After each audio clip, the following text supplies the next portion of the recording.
Shalom, amahoro yayandaruta y'umuntu yamenya iteka niyo nifuza ko ajya komeza arindi imitima yanyu n'ibyo mwibwira muri Kristo Yesu no hagati mu miraba y'ubu buzima ayo mahoro ntagatandukane n'imitima yanyu. Ni mwene Sosenga ubasuhuza kandi ukabaha ikaze mu kiganiro cya kabiri cyari gitinze, ikiganiro isi ya none mu byanditswe byera. Ningewe Senga muri kumwe, ariko murabizi ko mukigezwaho na Pastor Eloge, akaba ari we udufasha guhuza ibiri kuba uyu munsi, ndavuga mu cyo bitajeho politique cyangwa se mu biri kuba mu isi ya politike n'imitegekere, cyane cyane ijyanye n'akarere cyangwa se ijyanye n'ahantu, ibyo tukabireba tubihuza n'ibyanditswe byera, cyane ko ubuhanuzi bwa Bibiliya Imana yavuze mu ijambo ryayo, icyo bita eschatology cyangwa ibihe by'imperuka, ntibitana na geopolitique. Reka rero mbayikaze, mbonereho nakire na Pastor Eloge wari umaze igihe ataboneka, nanjye nuko ikiganiro kitabageraho. Pastor Eloge, karibu. Urakoze Pastor. Iminsi myinshi cyane gose. Meze neza? Turashima Imana. Tuguhaye ikaze rero. Urakoze. Namwe kandi tubahaye ikaze muri gukurikirana iki kiganiro isi ya none mu byanditswe byera. Uyu munsi sinzi aho duhera naho tuzagarukira, cyane ko ibyabaye ni byinshi. Intambara zivugwa hirya no hino ku isi mu by'ukuri ni nyinshi, ariko nk'uko twabivuze ntabwo twihutira gusa kuvuga intambara, ahubwo tureba intambara ziganisha mu byanditswe byera, icyo Imana yavuze kuri izo ntambara. Reka rero tubanze dusenge, hanyuma nakire Pastor Eloge atubwire insanganyamatsiko y'uyu munsi, icyo tuza kuganiraho muri iki gihe kitari kigufi kandi kitari na kinini cyane. Reka dushime. Uhoraho Mana Nyiringabo, wowe se w'umwami wacu Yesu Kristo, uganje mu ijuru, nyiri imbaraga zose z'akaburarugero, nyiri ubwenge n'ubushobozi. Twe mwisi dukurwa umutima n'ibitubaho, intambara n'impuha zazo zidukura umutima, tukagira ubwoba bw'urupfu, tukibaza aho ubuzima bwerekeza, kandi izo ntambara ndetse n'ihindagurika ry'ibiriho mu isi bikagira ingaruka ku mibereho yacu. Ariko Imana yicaye mu ijuru ni umugenga w'ibintu byose, ufite ukuboko kw'iburyo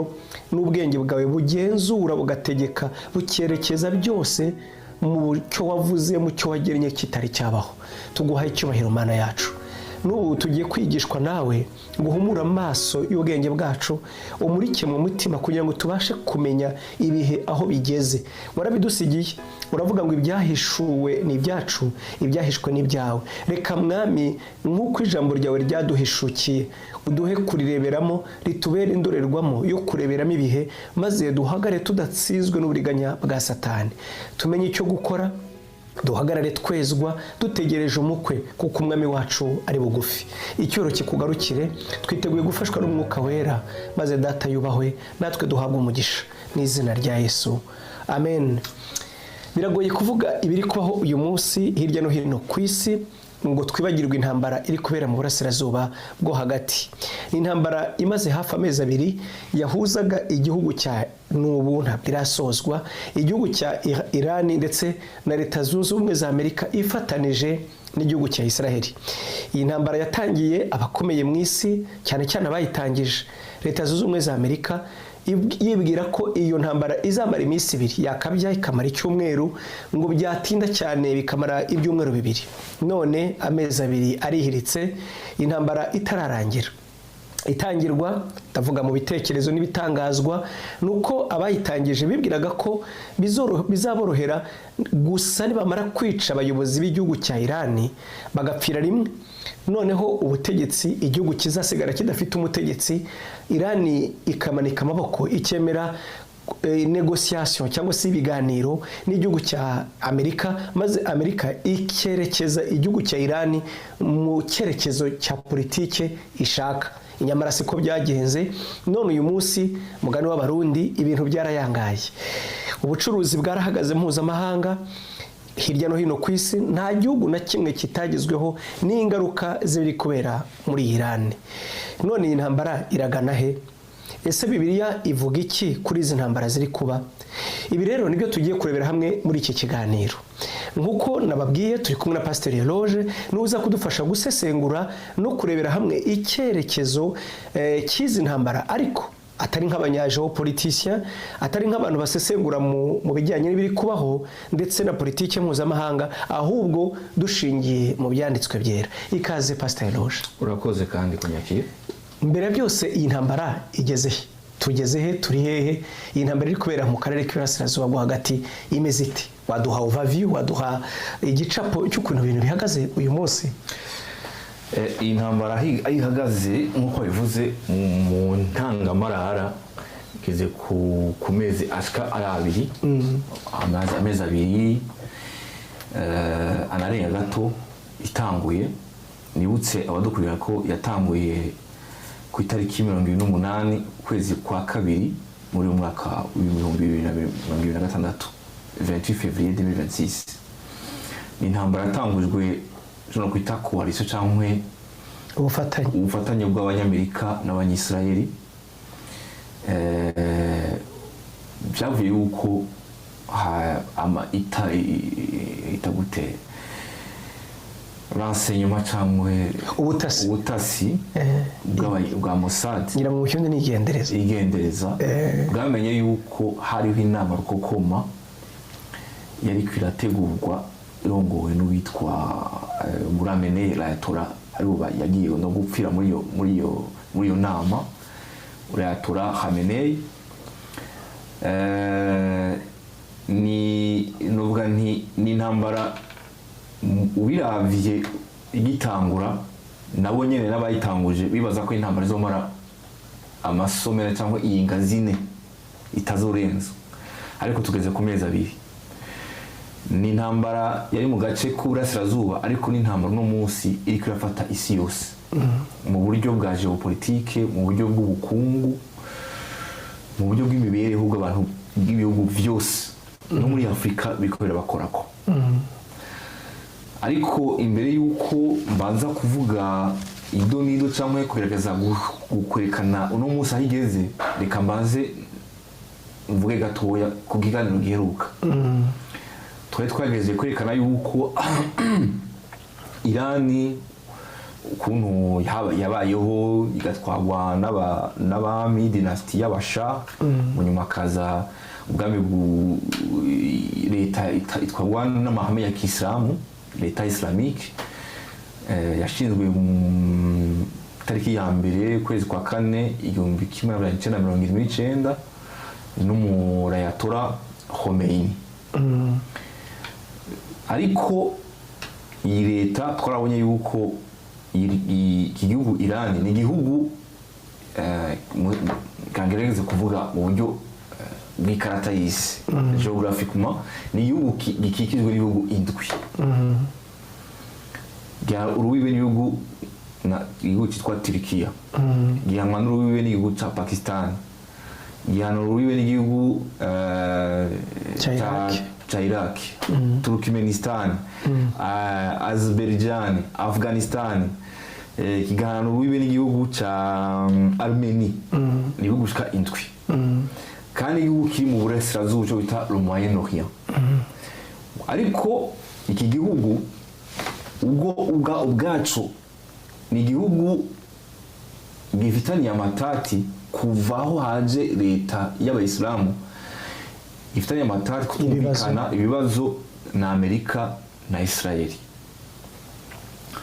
Ubwa mbere kuri Israeli,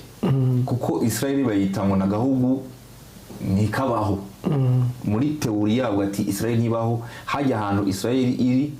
n'Abarabu Palestine.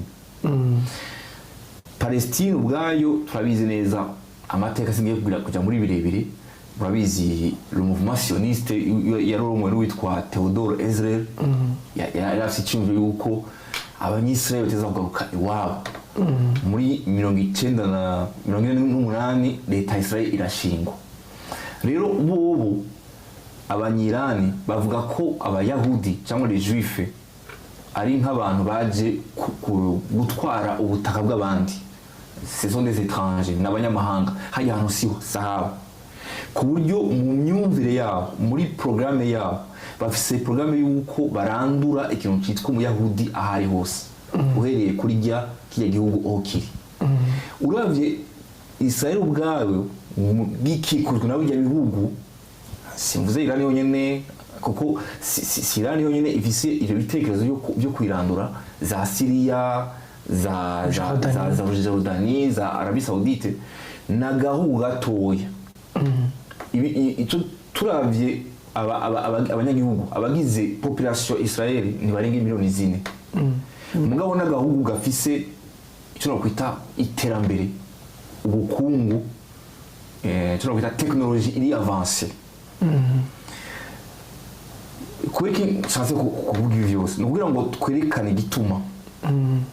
habaye iyi coalition hagati ya Israeli na Amerika. Israeli rero umva yo ikwigwana kugira ibeho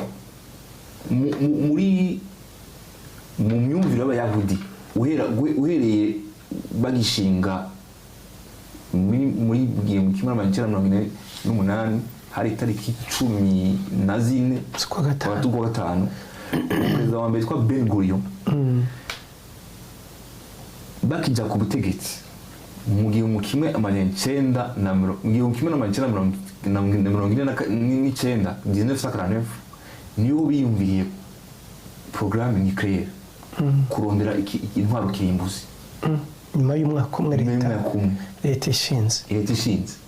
kubera iki babona ati aba bantu badukikuje nta numwe dukunda nta numwe twifuriza neza dutegerezwa kwigwanaho baravuga yuko bafite icyo bita programme nucléaire ahantu hitwa Dimona ubwabo ntibabyemera ko bafite intwaro kirimbuzi arme atomique mugabo abantu barabizi ko bafite arme atomique bavuga ko bayibafashijemo ubwa mbere icyo gitekerezo bagitura abanyamerika barabankira hanyuma bagitura abafaransa barabafasha mu byerekeye ibyo bita reacteur nucléaire n'ibindi byose ngiye kwinjira muri birebire ariko nshaka kwerekana ukuntu kariya gahugu gateje ibibazo muri kariya karere ka Moyen-Orient kandi na Iran ubwako itagashaka ari nacyo gituma nza kuza kubyerekeye igandagurwa cyangwa ifutwa rya Ayatollah Khamenei rero nakubwiye Karanef amaze kugira iyo programme muri 1960 gihe mu kimwe na 1960 bavuga ko ariho baronse 1967 baronse arme atomique bavuga ko no munsi wafisa hagati ya 90 amabomba atomique hagati ya 90 n'amajana 2 donc barafise bagi France avait tout bita la sixte suffisance barafise ibikwiriye byo gushobora kugwanya umwasi rero Israeli ntabwo gatoya gafite technologie gakomeye mugabo gakigwe n'ibindi bihugu bifuza kukagira nabi Benjamin Netanyahu nibuka sinzi umwaka yaragiye imbere inama Assemblée Générale des Nations Unies arerekana amakarita aravuga ukuntu Iran ifise programme yo gukora intwaro za kirimbuzi programme nucléaire aravuga ati Israel gihari tuzokwemera ko Iran ironka intwaro za kirimbuzi 2020 ivyo kubera iki kubera yuko muri bajya barayatura bari yabamora ari barongoye ya leta ya Islam leta islamique bafise muri bo ideologie ivyumviro yuko Israeli bayifuta ku ikarata y'isi bayitangwa ni gasatani gatoya gashyigikiwe na satani nkuru ariyo Amerika nayo kubera iki igihe umuratora agiye ku butegetsi Khamenei wa mbere bagishinga leta ya Islam barafashe muri ambassade ya Etats-Unis bafata anotage bafata miri nibyo abantu abadiplomate bakora muri ambassade ya Etats-Unis barabafunga bavuga ko crise yamaze imyaka 3 bafaze imyaka 400 urabyumva ku buryo kugira barekure bavuga ko hagiye icyo no kwita bita mediation kumvikanisha bavuga ko hagiyemo Algeria n'ibindi bihugu birashaka kwarekura mugabo kubona nk'igihugu ca Iran ko Iran si igihugu imbere itazi nico no kwita ko cohangara iyo tuvuze ibihugu bihangara cyo tari puissance bayishiramo twabona Uburusiya tukabona Ubushinwa tukabona n'ibihugu by'Uburaya Ubufaransa Ubwongereza bikomeye ushobora guhangara rero ku bwa Amerika kumva ko abantu en plus abadiplomate bayo bafashwe iminsi 400 kuko imbere yaho witwa President Jimmy Carter yaragerageje kugira operation gushaka kubakurayo byama n'abagiye kubafata barafatwa barabica rero ni mu kinyarwanda muri cyayi kimwaro n'ipfunwe n'ikimwaro kwari kumaramara imbere kumva igihugu nkakijya gishobora kuba maramaza imbere y'isi yose Israeli bashaka kwita kurangiza ujya butegetsi ko bushaka kubafuta Amerika nayo ni revanche cyangwa no kwihora rero imbere yuko yatura apfa bavuga ko hoba harabaye inama mu bwihisho réunion secrète aho umushikiranganje wa mbere wa Israel Benjamin Netanyahu Bibi iyo baragiye muri États Maison Blanche atwaye amaplan cyangwa atwaye umugambi byose ukuntu bashobora kwerimina gukuraho uriya umurayatora kwereki niwe muri Israel muri Iran yarafise cyo kwita puissance cyangwa autorité ijya vuzwe rinijana na president ubwiwe ntafise ubushobozi rero bavuga ati dukuyeho umurayatora tugakuraho n'abandi twibaza ko bakomeye iriya ntwaro izo kisenyuka swima gatoya babikoze imbere yaho gatoya habaye imyigaragambyo y'abajeune n'abandi bantu b'abakomersa cyo bita le marché du bazar terrain bari bananiwe n'ubuzima bari babayemo ubuzima bwa ko ibiciro byaduze ifaranga ryataye agaciro ku bice 60 birenga mu by'ukuri ubu ni ifaranga rya mbere ritaye agaciro ubu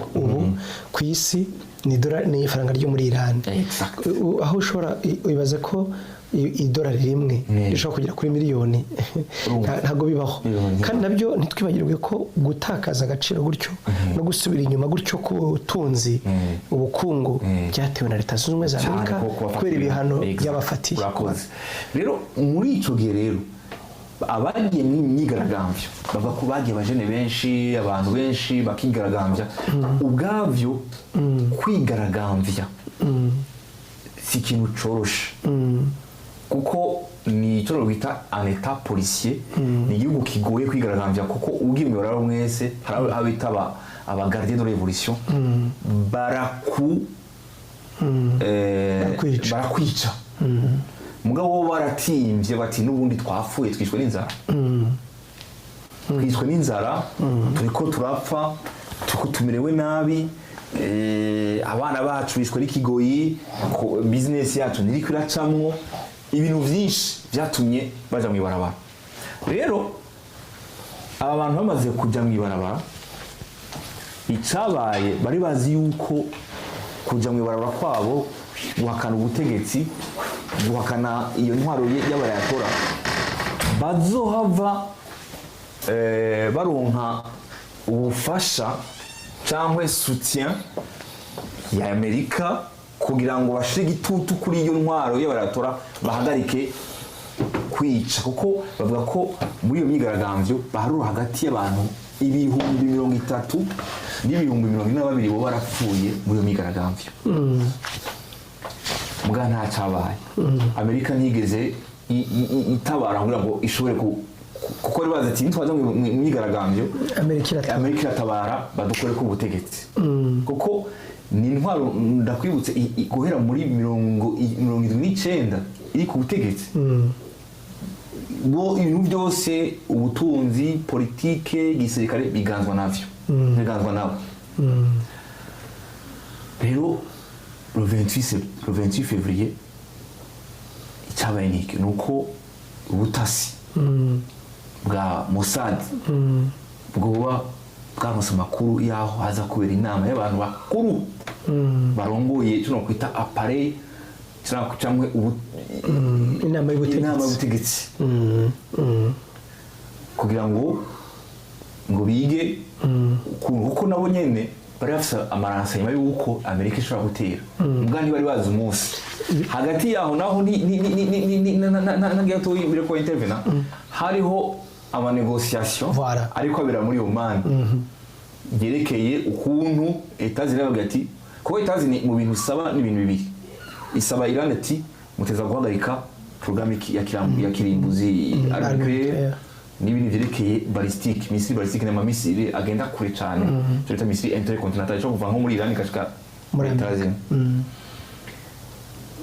rero mugabo bavuga ko yari kwizizisha kwari ko kubasamaza hagati yaho naho abanyisraeli nabo bakoze akantu nubwo nko kugira ngo bakwica tous les indices tous les signaux zobereka yuko ariko yitegura kuko nabo nyine basama satellite barabona ibiko biraba bavuga ko ahari quartier general ya Mossad ko byabaye igihe abanyisraeli baje guhimbaza umunsi wa Purim ngo ikerekana ko hari presence y'abasoda cyangwa abageneral arona nka administration y'Uburaya abari imiduga parking ibiki ngo parking yari vide kandi yashitse ku munsi wa Shabbat nihenze kwa gatanu n'icari kwa gatandatu nibyo bacayibaza birati abantu siyo bari indege irerura premier ministre iri kuri aéroport international Ben Gurion bari bayideplashije bayitwara mu Budagi kugira ngo okazu habaye represa cyangwa kwishura mu gihe abanyisraeli bota Iran bashitse kwishura batomena indege yabo donc tous les signaux ntazari mugabo bari bamaze kuronka renseignement yuko bajya abantu baza gukora mu by'ukuri urabona hisiga igana ngira ngo baratwereka ko ni igikorwa cyateguwe kigakorwa mu buryo bubiri gakora mu cyumba byise ngo ni igendereza cyangwa se nyine ubutasi bugakorwa mu buryo bubiri intelligence artificielle ndetse n'ubw'abantu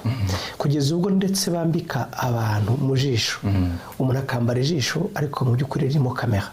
atari kamera isanzwe ahubwo ibisikana kugira ngo barebe ngo se uyu dushaka ni wewe n'uyu cyangwa se uwo hatabaho kwibeshya abantu barasa bagira ubwanwa ashobora kuba yambaye masike bakagusikana kandi akoresheje ijisho gusa pane rinete ntabwo ari amarinete no ijisho bamwambitse amarantiye niko bayita ku buryo usanga ari ijisho ry'ikoranabuhanga urabona ko mu by'ukuri nk'uko babitweretse Israel yari yakoze ubutasi bwimbitse kugeza ubwo banamenya bunker ni ubuvumo niko navuga uriya ayatora abamo mu kuzimu nibura etage 5 ujya mu kuzimu bari bizeye ko niyo warasi igisasu kitagerayo kuko buri etage yose yari yubatswe na beto buri etage yose yarimo beto kuva kuri kumena rero beto ya mbere iya kabiri iya gatatu iya kane ukagera ku ya gatanu nta gisasu cyari kubishobora niyo mpamvu ubutasi bwari ngombwa kugira ngo bamenye ngo niryara zaba atari mu buvumo niryara atazaba ari muri iyo bunker ye noneho tubona uko tumurasa bari babimenye kandi nk'uko babivuze bari bakoze hasenyema koko bamenye ko kuko n'uyu mugabo ayatora ntabwo wamugaye kuko wari wo munsi wa nyuma Amerika yari yatanze kugira ngo be batangira ibitero bari mu nama muri Oman bavuga ati nibura uyu munsi no wa nyuma none ahamagaza abasirikare n'abashinzwe umutekano komite y'umutekano kugira ngo bavuga ati se ko umunsi wanyu mugeze tubyitwaremo dute turarwana ntiturwana igisirikare cyacu kimeze gute rero Israel yo yari izina n'umunota ni saa 3:40 niba ari ningahe nibwo barekuye misile 30 zimanuka mu gihe kitageze ku munota misile 30 mu gihe kitageze ku munota umwe bashwanyaguza aho bari hanyuma ayatora n'abantu bose bagira kuri 30 ndumva ntibeshye bavuga hagati ya 30 na 80 nta wuzi umubare ariko ni benshi nabashinzwe umutekano bose of course biragoye no kubatora uribaza ariko misile 30 ntabwo ni kuvuga ngo ni ukwicisha isazi inyundo cyangwa urushishi ukarwicisha inyundo umuntu umwe rega n'iminsi rimwe yari ihagije ngo apfe cyangwa ebyiri ariko rero 30 kazibaruhaho byari ibintu bitari byo gukinishwa. Tugarutse rero Hiroje, intambara yarabaye, barapfa. Nyuma yaho yo gupfa batora Ayatora Mushtaba, Ayatora umuhungu wa Khamenei Ayatora, ntibari babyiteze. Nawe yari ahari ariko we yari asohotse agiye, n'ubu bavuga ko yakomeretse, agifite ibikomere, baba ariyo batora. Yabuze umugore n'umwana nuko nawe yaranakara nkuko se yari afite ubumuga urabizi, nawe yari yarashwe nyine igisasu, yari afite ukuboko kw'ibumoso kudakora. Ni nako n'umuhungu we nawe afite ubumuga tutaramenya ngo kuri hedogre kuko ntaragaragara. Niwe batoye rero ngo musimbure. Hanyuma icyo Amerika mu by'ukwibwiraga ko irangije nticyabaye, ahubwo uyu munsi noneho ubutegetsi ntibikiri mu maboko yatora nibura nk'umuntu, bavuga ko biri mu maboko y'agatsiko cy'intagondwa z'abasirikare bayobora impinduramatwara yo muri 90 yo muri 79 icyo bita garde de révolution. None ubu rero bimeze gute? Ufite uko bimeze no kwita yuko intambara yimukiye mu ntambara y'ikirere y'amabombe y'amamisire. Ubu intambara igiye kuba intambara naval yo mu mazi, bishingiye kuri kazinga Detroit d'Ormuz. Sinzi ko muri tekinike udufasha ijya karata yego kugira ngo dushobore kwisobanura neza. Yego. Kubera iki kuva ijya tariki 28 gushika no munsi abasesanguzi bya politiki avuga ko ubu imbaraga twibuke Etazini yakoresheje hagiye amato y'ingwano cyo ta porte avion zishika kuri 3. Yego. Hagenda abasoda bashika hagati y'ibihumbi 40 na 70 ushizeho n'amabaze militaire ari muri byo bihugu bitandukanye. Nibutse abatwumviza yuko Iran iri hagati y'ibindi bihugu Emirats Arabes Unis munsi munsi ya Dortmund hariho Emirats, hakaba Oman, hakaba Arabie Saoudite, Qatar gatoya. Sinzi ko karata ihari kugira ngo dufashe kubibona. Hanyuma ibyo bihugu byose hari icyo kwita ingabo za Amerika zicunga ibyo bihugu, kuko ni bihugu bidafise ubushobozi bwo kwigwanira. Byasinye icyo bita ama accord de coopération, cyangwa basinye kugira ngo bishobore kuba Amerika so kubacungera umutekano. Imbere yuko n'ibitero biba, Iran yari yarababwiye ati bakadutera tuzotera mwebwe, kandi byarabaye nko muri Emirats Arabes Unis. Ngira ngo twarebera kuri karita nguko bivugaga, urebye neza ngira ngo ashobora gukozaho suri byadufasha niba bikunda. Iran iri mu majyaruguru, Detroit d'Ormuz ngira ngo niyo cyane ubu umuntu wese ukurikira amakuru niyo utaba uri umuhanga uzi Detroit d'Ormuz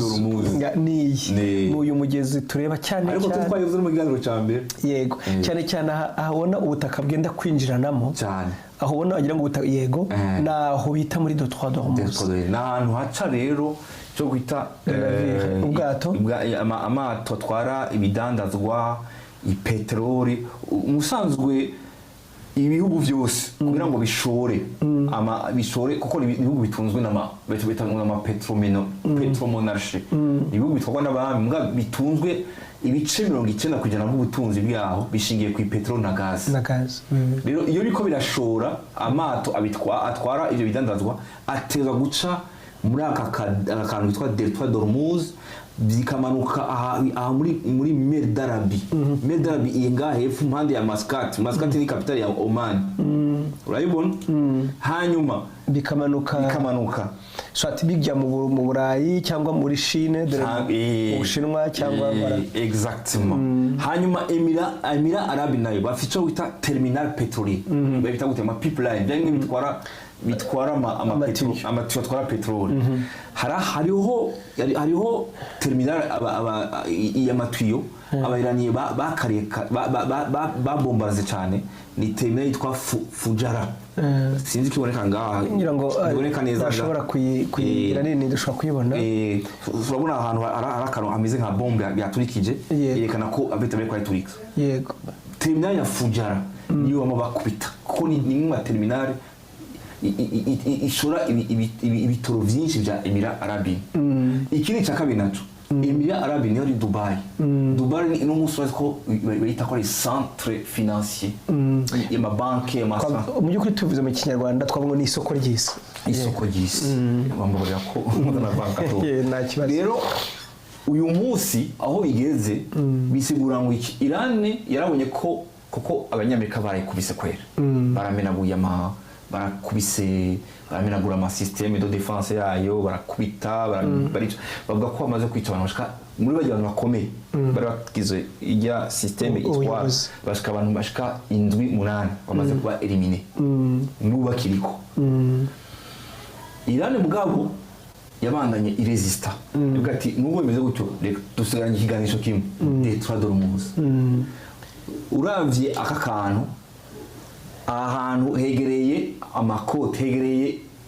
Iran inkengera Iran bisigura ngo amato yose ateza gucayo ateza kuronka uruhusha rwa Iran. Nyemerera iroje kugira ngo yenda ngere icyo sobanura. Urabona urebye hano wavuga uti se kubera iki do 3 de Hormuz why kubera ko umuntu wese yakibaza. Hano hari igihugu cya Iran nicyo tureba haruguru y'iyo do 3 de Hormuz voilà niyo Iran. Tugarutse hirya tugahera hitangirira ndavuga do 3 de Hormuz ahitangirira juste oui aho ari kutwereka aho ni hitangirira hirya ni igihugu cya Yorodani yego hanyuma hasi ni ibihugu twavugaga icyo bita Kuwait ukajya muri Qatar Oman Jordanie Bahrain Jordanie kure gatoye Jordanie kari hariya muri le Levant hariya gute gato noneho ukavuga urebye ibyo bihugu byose twari tuvuze Oman Iran Arabie Saoudite gakeya ariko atari yose yo igice gito na Qatar ibihugu byose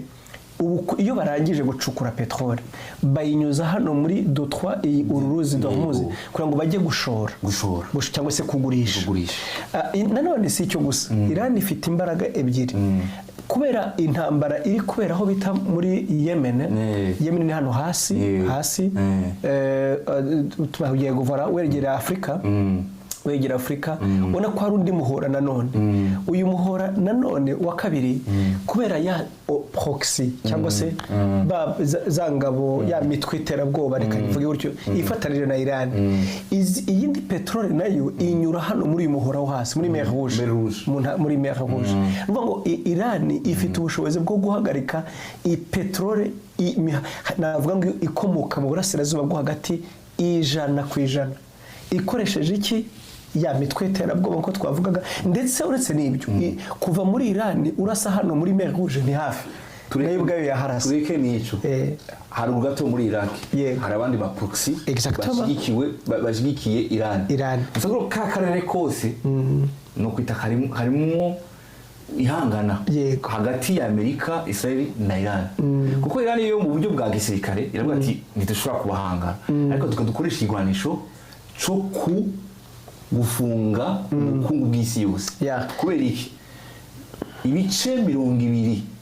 20% ya petrole ijya ku isi yose icanga iyi petrole ijya mu Bushinwa Korea du Sud ijya muri Japan ijya Burayi no muri Afrika bisigura ngo rero ibiko bibera muri ka karere abantu ntibayifate nk'abarorerezi biza kugira ingaruka ku buzima bw'ubukungu cyangwa imibereho ya misi yose bw'abanyagihugu ku isi yose cyo turavuga ni iyi ntambara hereye muri ka karere mugabo iri kwiba intambara y'isi yose n'amajambo iriko ya affecta isi yose mu buryo abantu batari babiteguriye. Ibyo rero bikagiriye ingaruka kuri Amerika kuri Israel mu bijyanye na geopolitique bavuga. Ingaruka ya mbere nuko no munsi Amerika itakirizewe comme le gendarme du monde. Ibihugu mu kinyarwanda ntikizewe nk'umupolisi w'isi. Ibihugu navuze nti byari byaradereze byari byarahaye Amerika ko ibicungira umutekano. Cyo ibihugu babeho neza cyane bafite amafaranga menshi bita ba petrodollar baronka amafaranga amadolari avuye mu kudanaza igitoro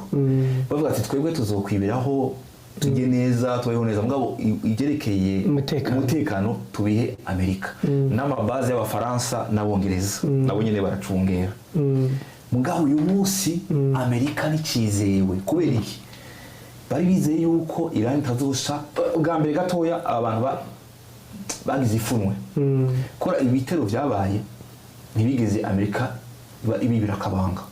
bibabwira ati tugeje gutera burya ntabwo turaba partenaire finalement ni nkuko nubwo mutubwira ko twebwe turaba partenaire malgré nubwo twashoye za miliyari nyinshi mu gihugu cyanyu nubwo kuko gucunga umutekano hariya ntabwo ari gratuit ntabwo ari ubusa barishyura abo bishyura Arabie Saoudite yavuga ko uyu mwaka 2026 beneficije bashize muri bashoye imari cyangwa bashize mu bukungu bwa Amerika amafaranga agera kuri ibihumbi amajana 7 miliyari y'amadolari 700 miliyari ituvuze ibindi Qatar barako kugabira Trump indege ya miliyoni 400 bwo kumushimira ariko urabona ivyo yabakoreye birirwa barabahonda babatera amamisire Iran bati mubadutera Iran Amerika na Israel dutera kuri mwebwe Dubai abantu bose bashaka kugisi kuryoherwa baje Dubai mugoro munsi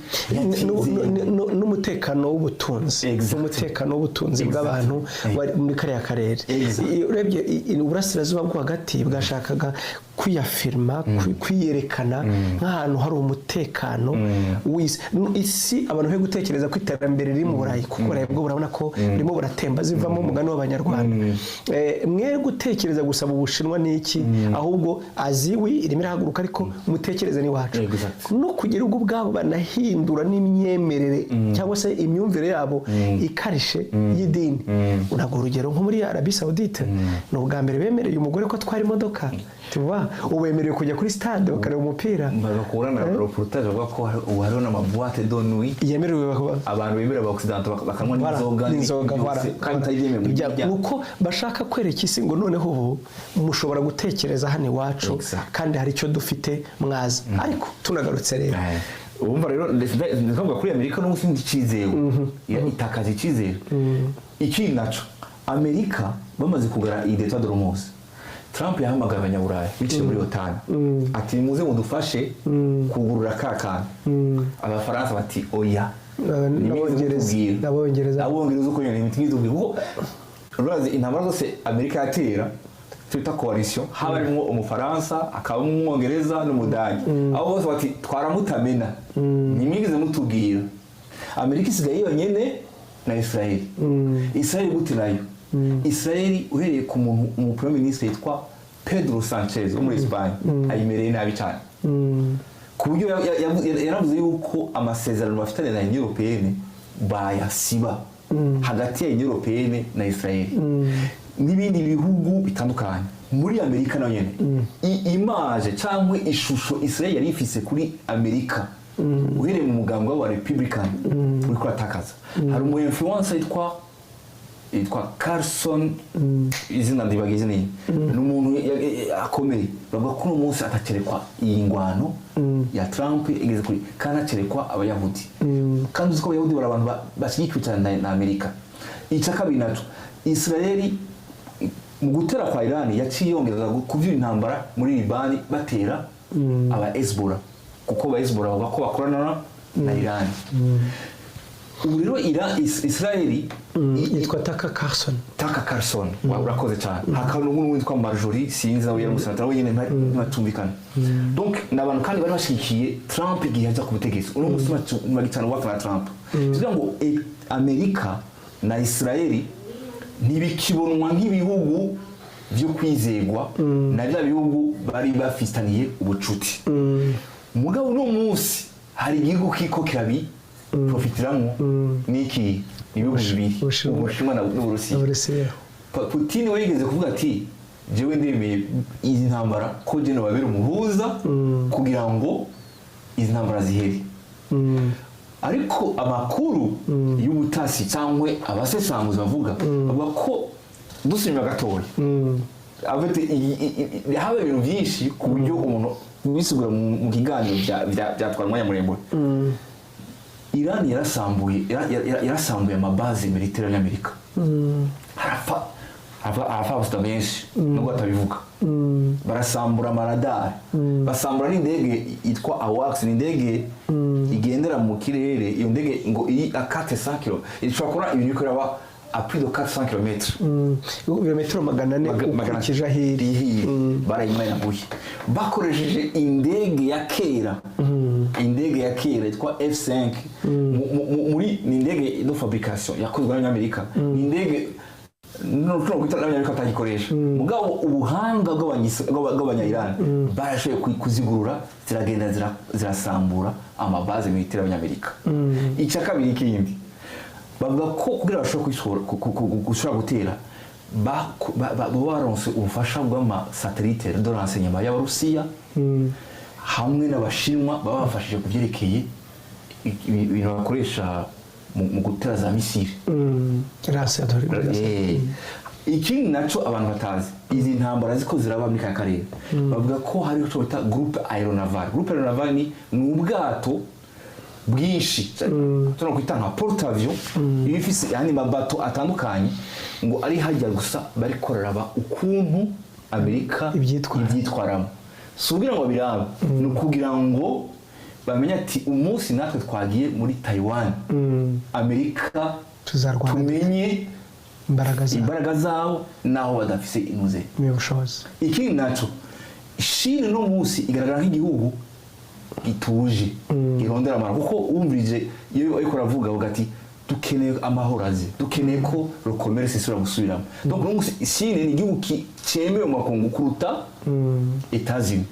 États-Unis kiratakaza ya image. Israel nayo irikuba ibuye riremera nkuko Zakarera yabivuze, sinzi ko dusubira muri 12 ngo rizoba ngo ibuye riremera abahanga, riremera amahanga. Ubu unye ibihugu vya mayenura binayemera ubagiye muri bihugu vy'Uburayi bitaterekwa Israel. Gusa ikise igitangaje uranyemerera ngananga uburyo politiki itangaje. Ibihugu byo mu burasirazuba bwo hagati cyane by'Abarabu muri intambara ya Iran, kuko urabona Iran yarababwiye ati Amerika iri mu kiturasheho, ntabwo tushoboye kurasa muri Amerika kubera ntabwo dufite za misile balistique, misile nyine intercontinentale. Twebwe icyo tuzakora tuzarasa base militaire z'Abanyamerika zitwegereye. Ubishize muri logique birumvikana, nanjye niko nabigenza. Wowe nkubita kuko uri muremure ukabita mu gihorihori, ariko nanjye nagukubita ku gatsinsi. Ni nguko cyangwa kujya amenye ni nguko Iran rero ati ntabwo tuzabarya amenyo, barasa amabase militaire yose ari hariya. Ibyo nibaza ko batari barabitekereje cyane cyane Abarabu, kubera ko bari bazi ko Amerika ifite icyo tuzi cyitwa anti patriote n'ibindi barwanisha, ariko ibyo nabyo ubwabyo ntacyo byigeze bigerwaho. Igitangaje rero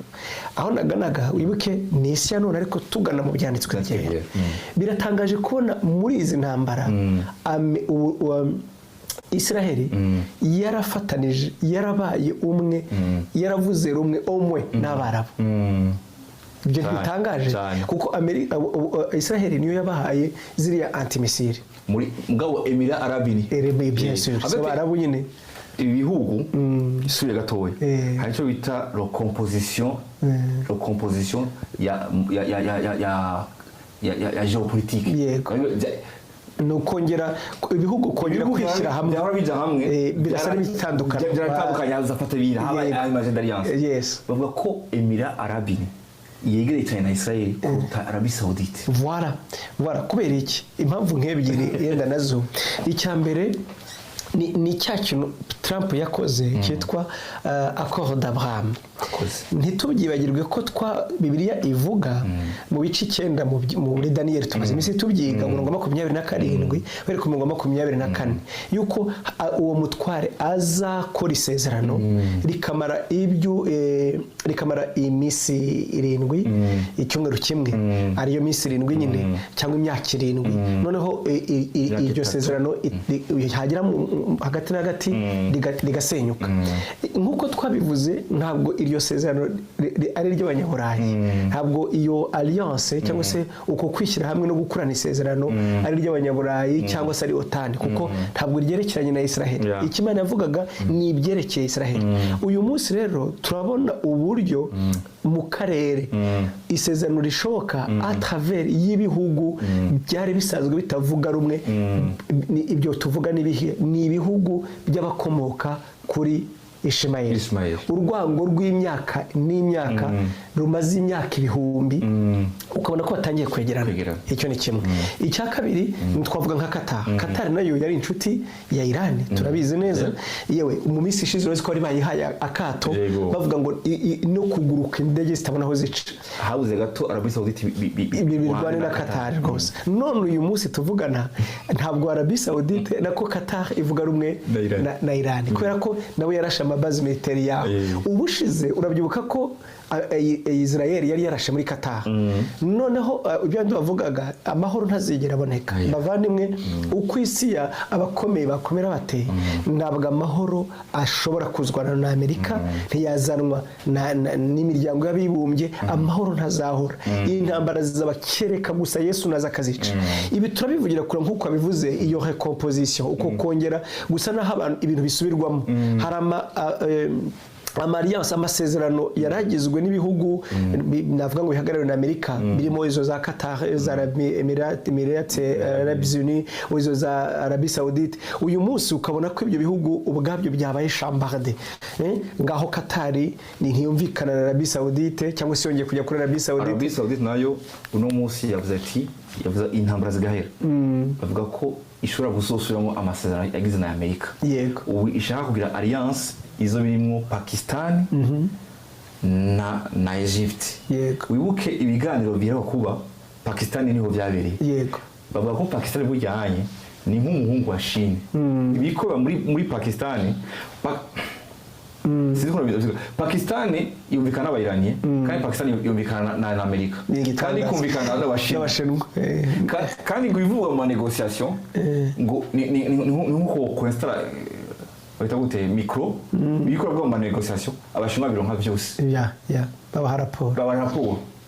bisigura ngo Amerika nicizewe nikiri umuntu do fiable ngabo muri byose Chine igaragara nk'itari mugabo iri kwira biprofitamo mu buryo utangaje ni nariko ndavuga ni bya composition biko birahindura isi uko imeze igaje kuri ivyo onye hano tutari buve rero isi iyo composition uko kugenda isi yongera gusa naho geopolitique yandikwa bundi bushya cyangwa se uko ibihugu bibanye byandikwa bundi bushya bisubirwamo biraganisha kuri bwa buhanuzi bwa Bibiliya icyambere kuzamuka kwa Gog na Magog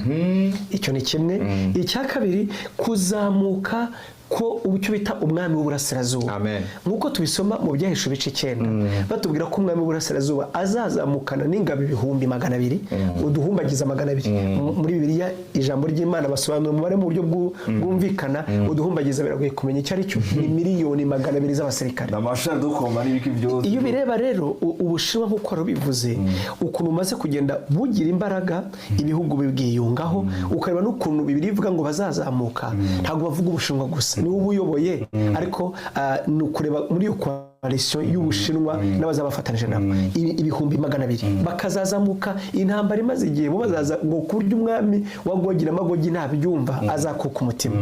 uyu munsi iteka ryose iyo tuvuze Iran ukareba ukuntu Bibiliya itubwira intambara ya Gogi na Magogi muri Ezekiel 38 batwereka ko Iran idatandukanye n'Uburusiya toujours barafatanye na Bibiliya ivuga ngo nuko umwami w'Ubuperesi n'Uburusiya barazamukana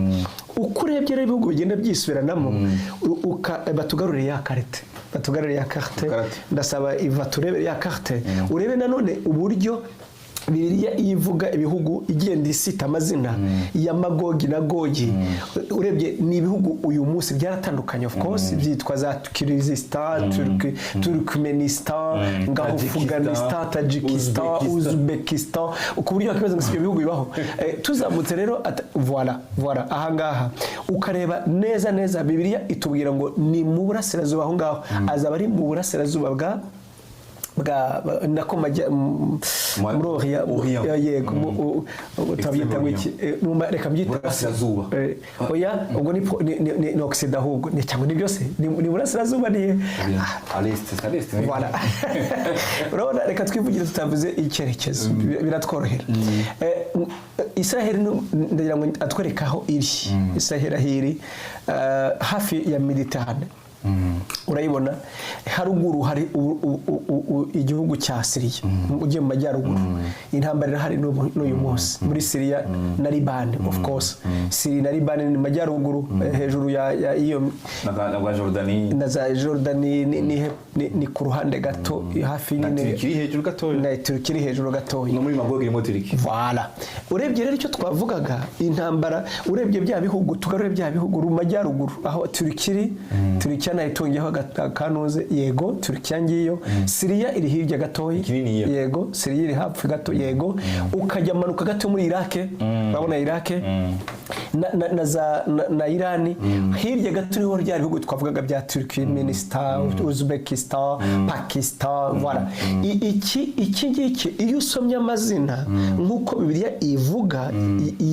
y'ibihugu tugasubira mu kera tukongera tugashushanya isi tukayiha amazina nkuko yarari mu gihe Ezekiel yahanuraga usanga ari iki gice cyose tuvuze kirimo utuduhugu twagiye ducika menshi rero ntaguciyemo aya mazina dufise no munsi n'amakarata no munsi ni byashizweho n'abazungu kubera yabara barakoloniza bwati yigo tukizi kunyiko yego bigarurira ibihugu kuko na Iran kera taraba yitwa ubuperesi yego ubuperesi imbere y'ubuperesi hari icyo bitaho yo Eram muri Yeremiya igice cya 40 barivuga zira ngo ibihugu bifite amazina no munsi siyo mazina bise kuva yes niyo byo nyine kuvuga ngo Magog na Gog ukabyitirira Uburusiya umuntu yavuga ati se bihuriye he icyo uze Moshek niyo yabaye Moscow ngo Tubar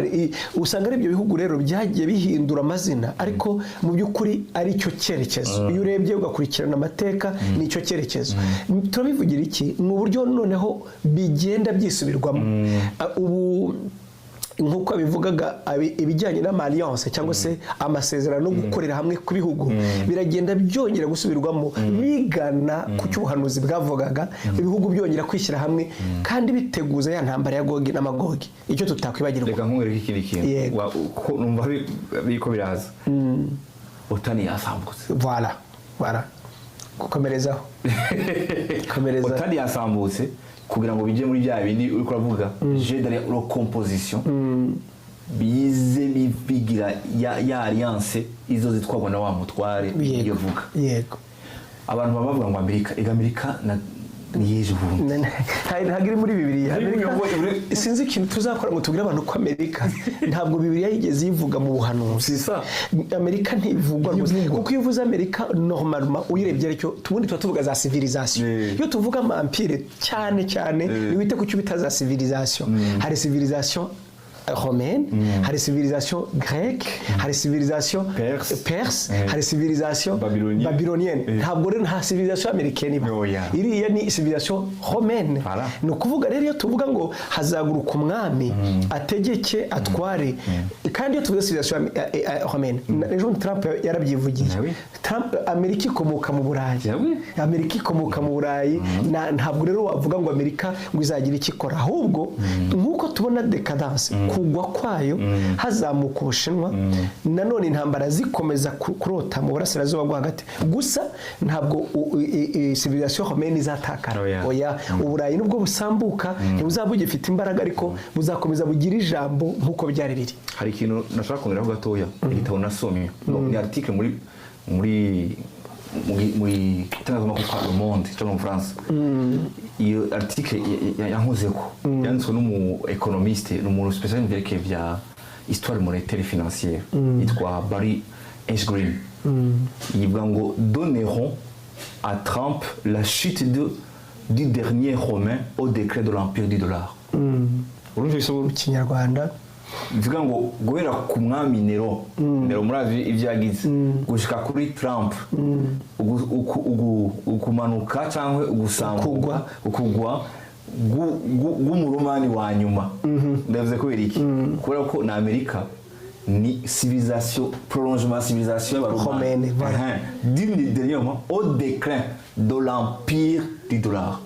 dollar ikirasambuka barubizi ibyo wone yego abantu barabizi muri bitabo bya Detroit d'Ormuz hari amato abantu benshi bibaza ngo nta bwato burengana hari amato arengana amato y'abahindi n'abashinwa n'abagiriki bake ararengana ngo bariha mu mayuan ni bari mu madolari mwibuke ikintu ca BRICS kirimo ibihugu twavuze Ubushinwa Uburusiya Irani Turkiya na Egypt na Ubuhindi numva ko hariko raba uguta Romania cyangwa kongera kwishyira hamwe bimwe bikava ibindi bikajya ni dolari bagakora igendanira takaza imbaraga itakiri monnaie de référence iyo tuvuga dutya si ibintu biba mu gitondo na nimugoroba ngo tuvuge ngo ejo ngo idolari rizaba rite oya ariko ni kwa kuvuga ngo ikintu cyari gifite imbaraga 100% nta n'utinyuka kukivugaho none uyu munsi abantu bakaba batangiye kugishidikanya ubwabyo kuko kuvuga ngo hari abantu bishyurana mu mayuan kabyo ni igitangaza ugiye muri economy ni igitangaza kandi ukareba izi ntambara Amerika yishoramo ubwazo ubwabyo bigenda bibatakariza yabara imbaraga ijambo mu rwego rwa politike ubukungu buragwa ejo bundi nagiye muri Amerika n'ubwa mbere galo bakoresha litre bakoresha galo niyo mesure yo kumezera baril kuri bo yego en fait baril ya petrol na kagunguru yego kangana n'amaritiro 159 rero mu banyamerika bakita galo galo ni twebwe iyo tugiye kugura essence baduhereza litiro bo bakura kuri galo rero ni ukuvuga galo ingana n'amaritiro 3.2 gutyo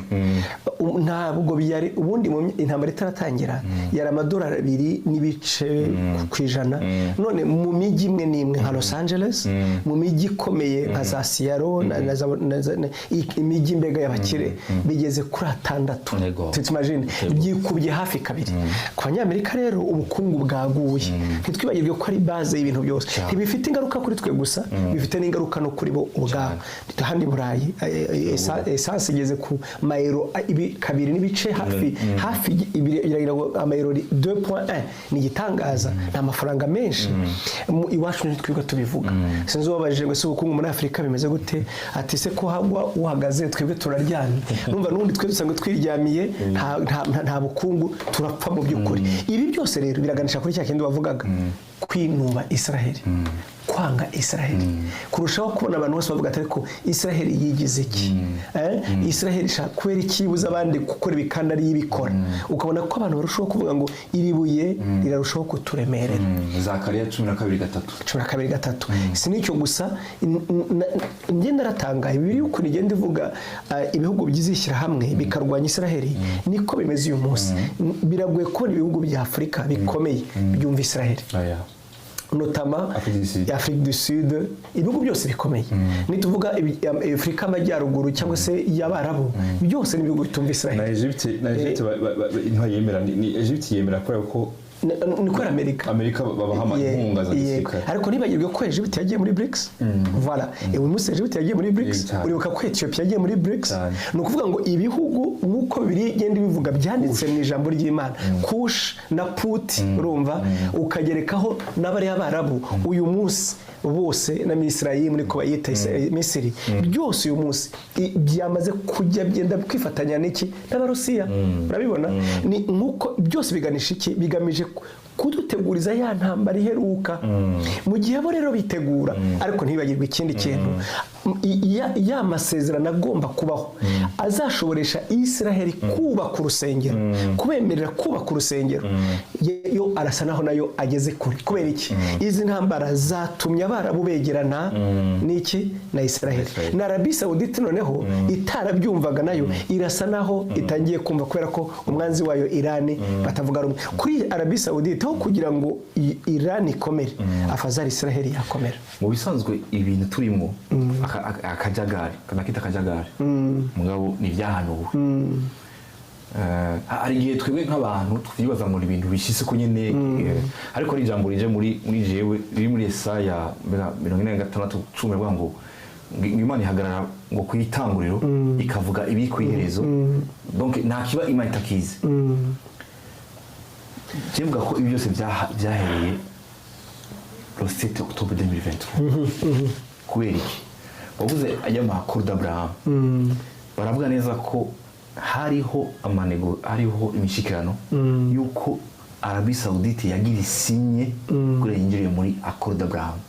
ko nicyo gihugu gifise poids kandi bazi ko nicyo gihagarara abashite kandi 90% sunite niyo mugabo Iran ivyumvise burya bavuga ngo kore les deux puissances cyangwa ibihugu bibiri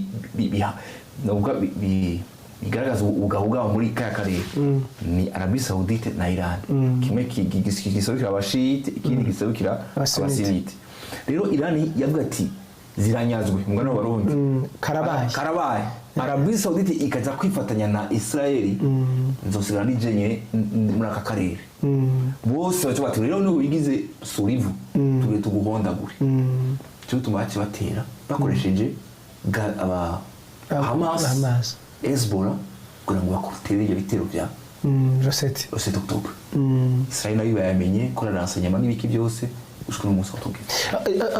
hari ikintu abantu bakwiye kumva iyo tuvuze kubera icyo Arabie Saoudite tumvikana na Iran ni ikintu abantu bakwiye kumva why kubera ko mu byanye n'idini ya Kisilamu Arabie Saoudite ntivuga rumwe na busa mu myemerere mu ko idini rikuye kuba ryubatse n'igihugu cya Iran Iran isa ari ihagarariye imyumvire imyemerere imyizerere y'icyo bita imyemerere ishingiye kuri Shiism ni ukuvuga iki ni imyemerere ivuga ko idini rigomba kuyoborwa n'abakomoka ku ntumwa Muhammad mbega mu maraso mbibutse ko uyu uheruka gupfa Khamenei akomoka mu muryango wa Muhammad kubwabo rero nibo bakwiye kuyobora idini ariko abasunite bakavuga toya ntabwo bivuze ko idini rigomba kuyoborwa n'abakomoka ku ntumwa Muhammad ahubwo ryayoborwa nabo bitwa abakuru b'itorero cyangwa abayobozi b'idini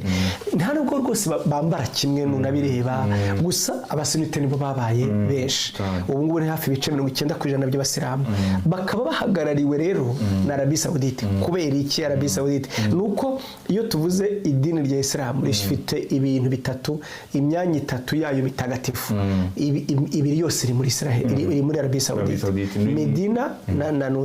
na Maka hanyuma wa gatatu uri muri Yerusalemu urarusengero rw'aho bita Alex kubera ko niho bavuga ko Muhammad yerekewe mu ijuru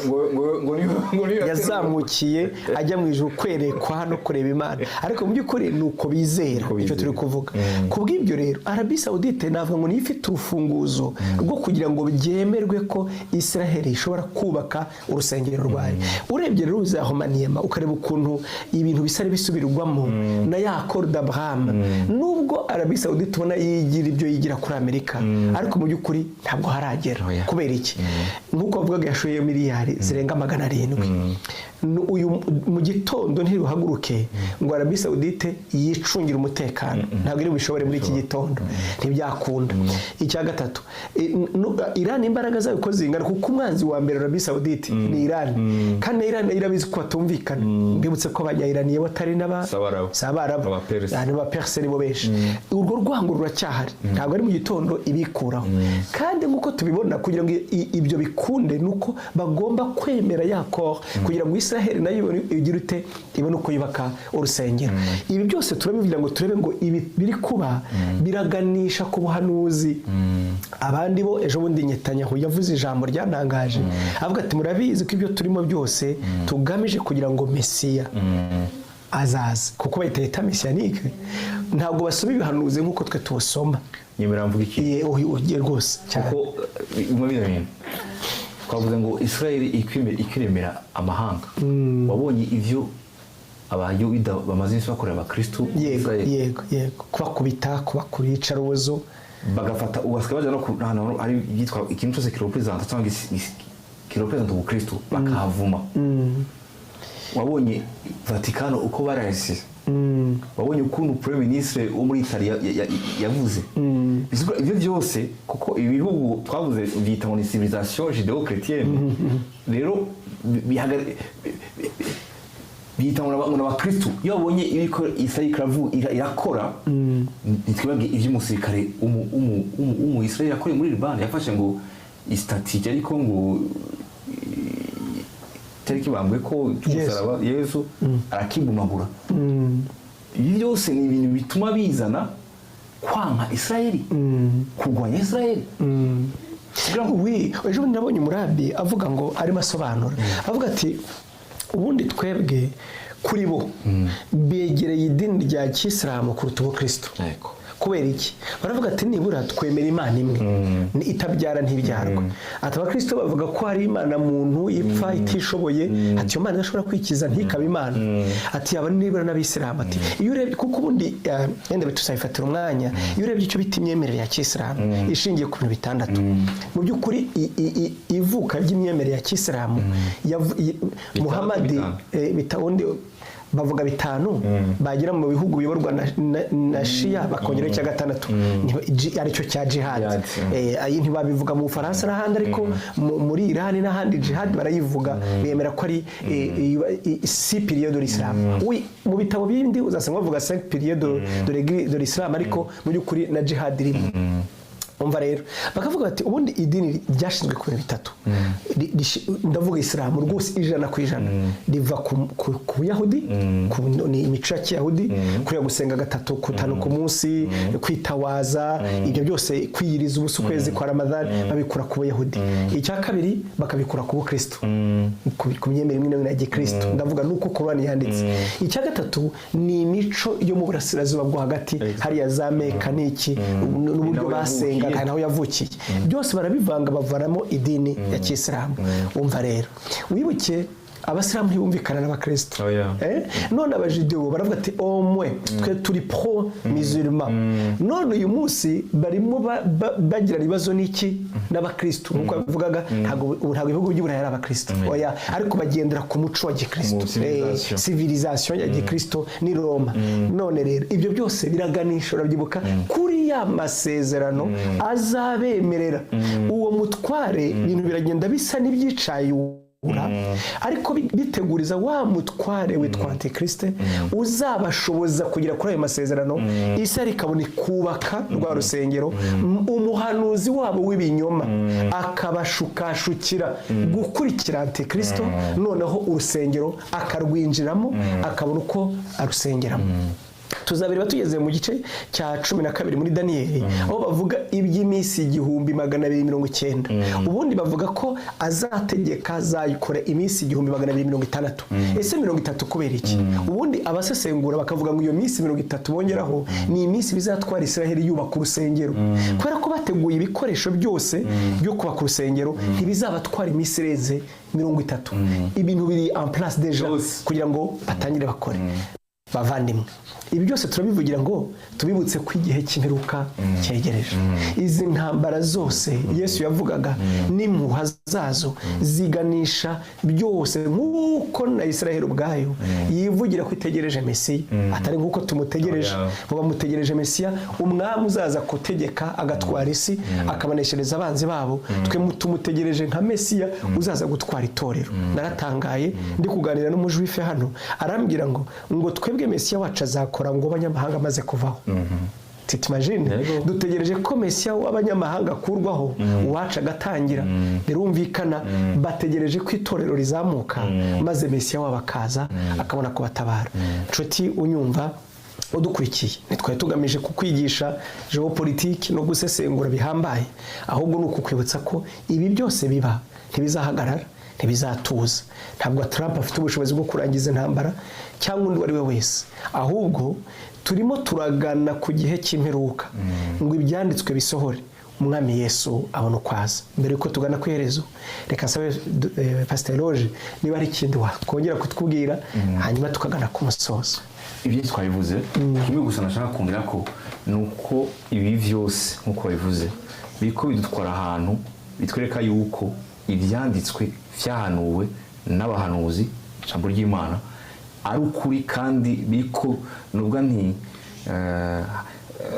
muri Daniel igice cy'icenda bavuze neza avuga ati ubu turi muri parenthèse imbere ko atangura yandwi ya nyuma mugabo ntituzi igihari izorangire turi mu gihe cy'ubuntu turi mu gihe cya le peuple des nations turi mu gihe cy'ishengero urakoze reka mbivuge mu kinyarwanda ntabwo ngiye kugufata umwanya ndashaka kwishyira mu kinyarwanda turi mu gihe cy'udukubo niko bacyita mu kinyarwanda iyo wavuze ibintu biri mu dukubo ntubisomba urasa bisa n'ibihishwe turi mu gihe cy'abanyamahanga le peuple de nation nanone turi mu gihe cy'icyo bita ubwiru bwahishwe uhereye ku kuremwa kw'isi komeza rero muri Matayo 24 umanuka munsi ariko avuga Yesu ibimwe mu bimenyetso avuga ngo muri ico gihe ngo zo bimeze mu gihe cya Noa abantu bazorongora hazo abantu bataca bitayeho abantu bagira iminsi mikuru mbega nta kibabi none umunsi mbega abantu mbega ibintu ntaco bivuze ariko twebwe nk'abera twebwe nk'abakijijwe twebwe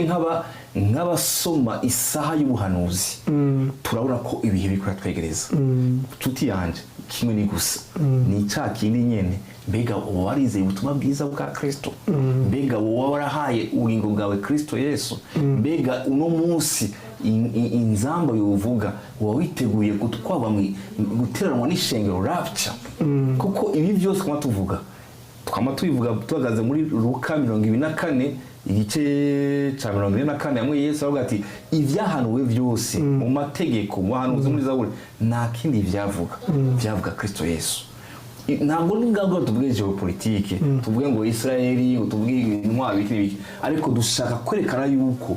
ibi byose ni ukuri kw'ijambo ry'Imana kandi uwizeye ntazomaramara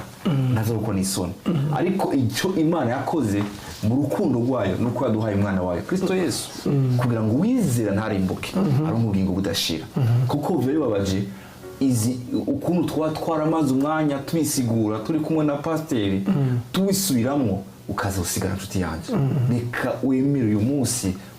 uti uyu munsi nemeye gukurikira Kristo shaka kugendera mu kwemera gushushanywa na Yesu ibyabi bimboshe canke ibyo mbona ko byari bihimbaro by'iwanje ndabihebe kugira ngo nemere gukurikira Kristo niyo nashaka kurangiza urabona nkuko abivugaga intambara turayitegereje kandi ntidushobora kuyihagarika biratangaje kumva ejo bundi Amerika irafariye mugana w'Abafaransa yari hafi gukoresha ibitwari bya kirimbuzi biratangaje ubwo bakabivuga ngo Trump yatekereje gukoresha intwaro za kirimbuzi ibaze ngo ku buryo wongera guhindura Iran igihugu ngo cyari kimeze mu gihe abantu bakoreshaga amabuye ayo magambo ariko saye nayo Albert Einstein yavuze ubwo bakoraga intwaro za kirimbuzi yaravuze ngo intambara ya gatatu y'isi ngo sinzi kizahirwana ngo ari cyakane yo ndayizi izarwanishwa amabuye kubera ko isi zaba yarasubiye nkuko yari abazaba barokotse ikibaho abantu bakoresha amabuye kugira batsumuriro bambara imuzi biti mbega isi zongera isubire kumera nkuko yari iri nta iterambere ritarabaho civilisation zasubira kuri zero urumva aho tugana Trump we nibura yarabivuze aranabitekereza bafite nuko bategeka ariko abisari suko bameze nge nikanga ko anytime bashobora gukoresha ibitwaro bya kirimbuzi isi yabigeze twinjiye mu gihe kigoye kuko intwaro za kirimbuzi ntizipimwa rero ntituzi ngo byagerahe uburayi bwegereye Iran abagerageza kubisobanura ngo cyo bita ngo horloge apocalyptique cyangwa isaha y'ibitwaro kirimbuzi bavuga ko hasigaye amasegonda 8 kugira ngo minuit donc ni ijoro ry'ububi bwose ribi sibura ko bishobora kuba umunsi bishobora kuba ejo kuko umunsi twabona abantu mu mitwe yabo cyangwa batatekereza ineza y'umuntu bashobora gukoresha intwaro kirimbuzi kandi ibintu bakubwiye aba scientifique ni ibintu bishobora kumenagura ibirenga cya gatatu cy'isi turagana ahantu habirera ibi byose nuko izi ntambara ntabwo zaba Yesu Kristo ataratwara itorero rye mu byibuke kandi ntabwo zigamije gusa kurwana anti-Christ umutware w'isi umutegetsi w'isi wigize Imana ugomba gusengwa akishyira hejuru y'igisengo icyo ari cyo cyose intambara zirateguza kuza kwe kubera iki mu gihe abantu buzuye ubwoba n'izo muha z'intambara isi irongera urabyibuka mu 1100 nyuma y'intambara y'isi uwayoboraga ONU icyo gihe yaravuze ngo isi ikeneye Kayisari, dukeneye umutegetsi umeze nka Kayisari uzaza abantu bose bakaririmba the Pax Romana, abantu bakongera bakaririmba amahoro y'i Roma, isi ikabona umutegetsi uyibwira ngo mwese nimwumvire. Azava he rero? na Antikristo uzakoresha high diplomacy mu rwego rwo hejuru, n'uburiganya n'ubucakura nk'uko bwakoreshejwe na Antiochus Epiphanes. Nta mbaraga zisanzwe yari afite, ariko ngo kubw'ubucakura n'iki ngo agera ubwo yigira Imana ndetse ishyira hejuru y'igisengo. Ni nako n'uwo mutware uzabonera isi amahoro. Urabona intambara yose tuvuga ishingiye mu burasirazuba bwo hagati. Vara byose ni mu burasirazuba bwo hagati. Même l'histoire de l'humanité n'u Rwanda yahereye hariya bizoherera hariya. Toutes les civilisations burasirazuba bwo hagati, autour de la mer Méditerranée, kuzenguruka kw'inyanja ya Mediterranée n'ahandi. Urabona rero nk'uko bivuga ko hariho n'ubuzima bwatangiriye na Efurate, nk'uko wavugaga wa mugezi waje ukicika Abanyamini mu burasirazuba bwo hagati. Murabona uko intambara itutumba bavandimwe. Tuzi neza ko intambara twakavuga dutegereje ya Gogi na Magogi irimo Uburusiya ndetse na Irani igeze kure. None wowe uriteguye? Umugeni akwiye kwezwa, ukwiye gutunganwa mu mutima wawe, ukwiye kwambara intekerezo ziguhozaho kwibwira ko impanda y'imperuka izavuga. Umwami Yesu ari hafi kuza, azaza gutwara abamwizeye, aza kwitwara abamutegereje, kandi abafite ibyo byiringiro biboneza nk'uko waboneye. Bariboneza mu ntekerezo, bariboneza mu buryo bavuga, bariboneza mu buryo babana n'abandi, baritandukanye nk'abategereje umukwe. Icyampa ukaba maso, icyampa ukitegura. Niba utarizera Yesu, uyu ni umunsi wawe. Nawe muha ubuzima bwawe inshuti yanjye, impanda y'imperuka izavuga. Nta kabuza umwami Yesu azaza gutwara itorero rye. Ubutaha Neroje azanyemerera ubwo tuvuga isaha y'ubuhanuzi, negeranye amagambo yose abantu bavuze kugerekeranye no kubaho kw'igihugu cya Israel. Ndavuga memories, abahanga pana Bibiliya, ndavuga abahanga ibyo bagiye bavuga batangara, bavuga ngo twabonye igitangaza cy'amateka, igihugu cyongeye kubaho, Israel yongeye baho. Bavandimwe, turimo turagana ku gihe cy'imperuka, turagana ku bihe by'imperuka. Imana iguha umugisha, ha Yesu ubuzima bwawe. Nta kintu cyerekana Bibiliya ko ari ukuri, nta kintu gituma turyita ijambo ry'Imana nko kubona ibintu byavuzwe mu myaka 2000 hafi 3 ishize bisohora à la lettre, bibaho nta nk'uko byanditswe, nta kintu giciye ku ruhande. Ibyo bitwereka ko ijambo ry'Imana ari ukuri. Ibyabaye, ibiri kuba, bituma tuvuga ngo Bibiliya ni ijambo ry'Imana kuko ntiyibeshya. Pastor Roger, uradusengera hanyuma tugana ku musozo, tubwira ijambo rya nyuma, tugana ku musozo dusenga. Ijambo nashaka ko ijambo navuze muri Yesaya yerekana ko ijambo ry'Imana ritabesha. Yesaya igice cya 46 umurongo wa 10 haravuga ngo mera kwitangura nkavuga ivyiherezo, ngahera no mu bihe vya kera nkavuga ibitaraba, nkavuga nti imigabo yanje izohama, kandi ivyo nzogomba vyose nzobishitsa. Mu Kinyarwanda baravuga ngo mpera mu itangiriro nkavuga iherezo, mpera no mu bihe vya kera nkavuga ibitarakorwa, nkavuga nti imigambi yanjye izakomera, kandi ibyo nzashaka byose nzabikora. Amen. Bizubira ko ivy'Imana yateguye byose. Hari igihe tubaza ko ibintu biba ari hazard, nta na kimwe kiri hazard. Vyose biri chronométré à la seconde près. Nta na kimwe cyeshapa au contrôle, kuko ni Imana Jehova iganza vyose. Kadushima Imana. Data mu izina rya Yesu Kristo, Mana ugira neza. Wewe nyine ibihe ubuganza vyose, wahozeho kandi uriho. Tugushimiye kugira neza kwawe, tugushimiye kuko wowe ibyo uvuze ari ukuri utabesha. Mwami w'abami, uyu mwanya tumaze, Mwami Yesu Kristo, hirya y'ibyo twaganiriye, y'ibyo twavuze, Mwami mpemu w'Imana, reka wowe utsindagire, usobanure kuruta amajambo twakoresheje. Hari ibyo twavuze bitariho cyangwa tutabivuze ko biri ko, Mwami reka wowe ubwenge bwawe na sagesse y'Imana n'ubwenge bw'Imana buhanitse ushobore gusobanurira umuntu wese ashobore kudukurikirana, Mwami mu kino kiganiro. Mwami ndasenga, Mwami mvuga ngo reka Mwami Yesu Kristo natwe uduhe kwama tugavye duhanga amaso wewe. Ijambo ryawe ravuga muri Yohana 1:3 3 ngo witegereje ivyo ngo ahora yiboneza ahora yiyeza. Mwami reka uduhe ku buzima bwo kwitandukanya bwo kuba separe n'ikintu cyose kidatunganye kidahwanye kugomba kwawe, ariko duhe duhanga amaso wewe. Mushimiye Mwami Yesu Kristo kuko wadukunze kandi wamuri hafi yacu kugira ngo utwereke udusobanure Mwami, kugira ngo ntidutwagwe n'ivy'iki gihe, ntidutwagwe Mwami Yesu Kristo n'ivy'umugwanizi akoresha amangetengete n'ububeshi kugira ngo arotse benshi, ariko duhe duhanga amaso we gusa n'ijambo ryawe. Nyemerera Mwami Yesu Kristo nongere vuga ngo ni wowe ukwicubahiro, ni wowe ukwiye amashimwe, ni ukwiye gushigwa hejuru. Hezagira Mwami Yesu Kristo umukozi wawe Pastor Senga.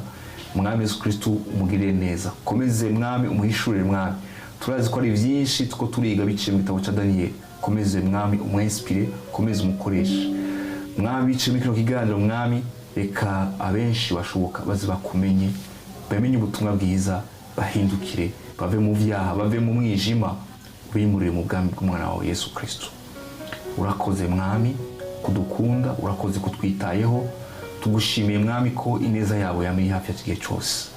Reka icubahiro, amashimwe n'ingangi bikomeza ivyawe, ni mu izina rya Yesu Kristo dushima. Amen. Amen. Turabashimiye, Imana ibahe umugisha, mwakoze kubana natwe. Ikiganiro isi ya none n'ibyanditswe byera, naho ubutaha. Dushimiye Pastor Eloge